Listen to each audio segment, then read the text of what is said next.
Ashamarka fuudhee jaalatamtootaaf kabajamtoota hordoftoota chaanaal kootii akkam jirta fayyaa jirtanii annagaa kootii galata waaqayyoo baga nagaa taatanii har'as immoo rifeensa kiyya jechuudha nyaata addaatan qopheessaa fi jechuudha nyaanni sunis hanqaaquu fi zayitoonii duraan kan dibadhee urgoo hanqaaquu fi zayitoonii yookiin immoo mayooniizii fi hanqaaquu fi zayitooniidha amma immoo jechuudha wanti nani dibadhu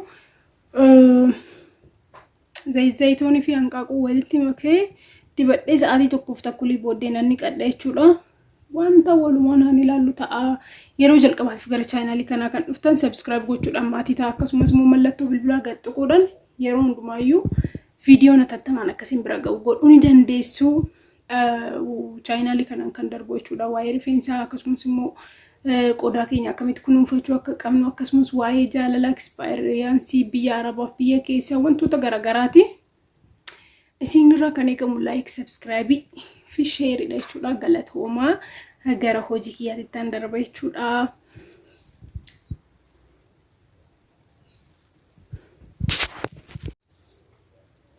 asbirata hanqaaquu lamaan qaba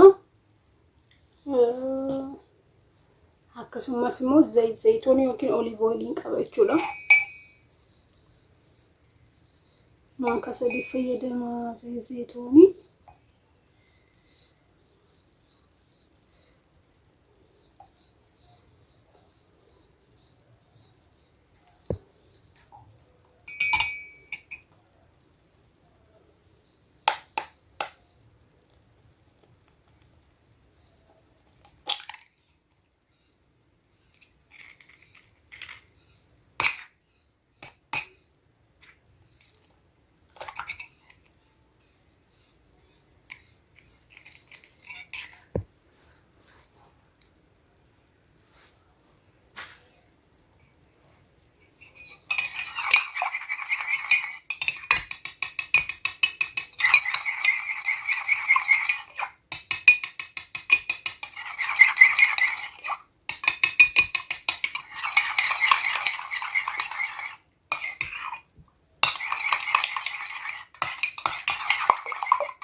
waliin makee fixeen jira okay manan dibadha jechuudha waliin makee jira baay'ee qallaan jedhamu hariifidha baay'ee jechaadha baay'ee hariifi ta'ee jira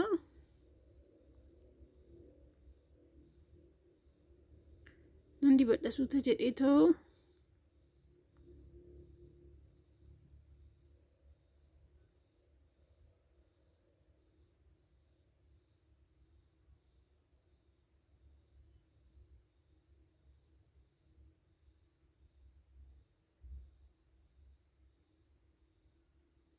rifeensi kee wanti inni haphateef jechuudha sababni inni haphateef tokkofamee jira kanaaf isin galee miti isin taphachuu danda'a baay'een keessan yaa'u akkasumas immoo halluun akkana jalaa balleessee jiru halluun akka rifeensa koo bubuqqisee jiru isinitti men ture miti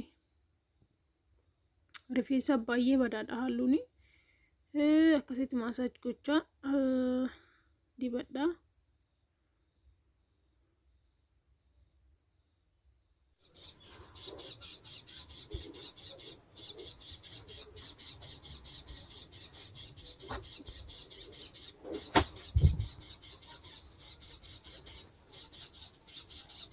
namoonni gara fuuldurallee halluu dibachuu barbaadan jechuudha halluu akka dibannee halluun badaadha akka ta'e kun kuma halluun dibatinaa isin jechuu barbaada jechuudha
of walakkaa ofirra tursiisa.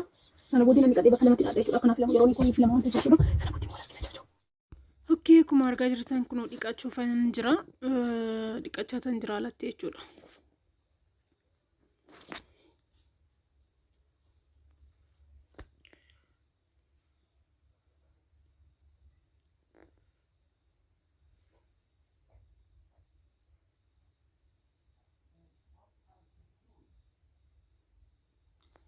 Dhiqachaa tan jira bishaaniin ofirraa hin balleesse bishaan qorraadhaan dhiqadha rifeensa koo yeroo dhiqadhu eenyumtu keessanuu yeroo rifeensa keessan dhiqattan bishaan qorraadhaan ta'uu qaba sababni isaatis bishaan ho'aa yeroo ta'u aarriitu isin irratti ba'a jechuudha.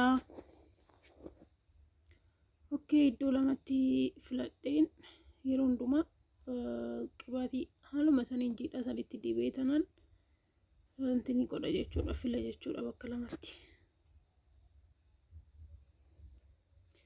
Yeroo kamiyyuu akkanaan godha rifeensi koo sababni isaatis rifeensi kee baay'ee mantaa qaba waan ta'eef nan muradha garuu caafii isaa maaliif akka ta'uun beeku naaf hin galuun filamu kanaafuu ani yeruma saniin atattama saniin jiidhaa sanitti qibaatii argaa jirtu miti qibaatii gosa sadii fayyadama.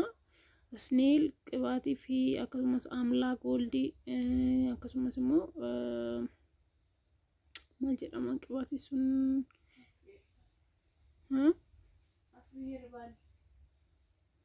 maqaa isaatii mitiin jedhama jechuudha. Castor oil hundumti keessanuu hin beektan yookaan immoo qibaatii qobboo jechuudha. Castor oil, amlaa goldii fi sneel walitti dibadhee gosa sadiin dibadhee yeroo hundumaa isinitti qibaatii gosa adda addaa akka walitti dibattan jechuudha. Qibaatiin gosa adda addaa rifeensa keenyaaf vitaaminii isaan sadeen nuu kennan hunduma haal tokkoon argata rifeensi keenya jechuudha.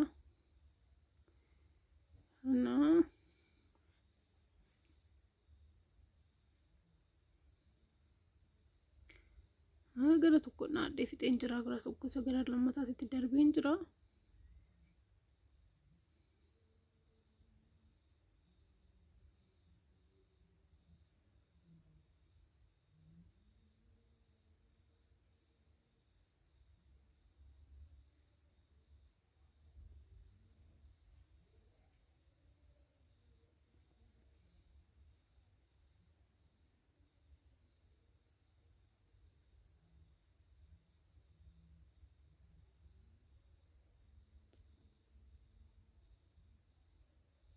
Jaalatamtootaaf kabajamtoota hordoftoota chaanaalii kootii rifeensa koo bakka lamatti dhaadheen jira. Bakka sababiin ani immoo jiidhaa kanaan qibaatii dibadheetu bakka lamatti dhaadheefis akka inni hin caccabne yookaan immoo boru akka naaf filamuu hin dinneef jechuudha.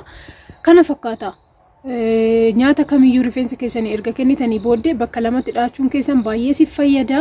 Yeroo jalqabaatiif gara chaanaalii kana kan dhuftan subscribe gochuudhaan akkasumas immoo mallattoo bilbilaa gadhuquudhaan yeroo hundumaa viidiyoon daddafee akkasiin bira ga'u godhuu ni dandeessu. Galatoomaa sinan jaalladha sinan kabajaa.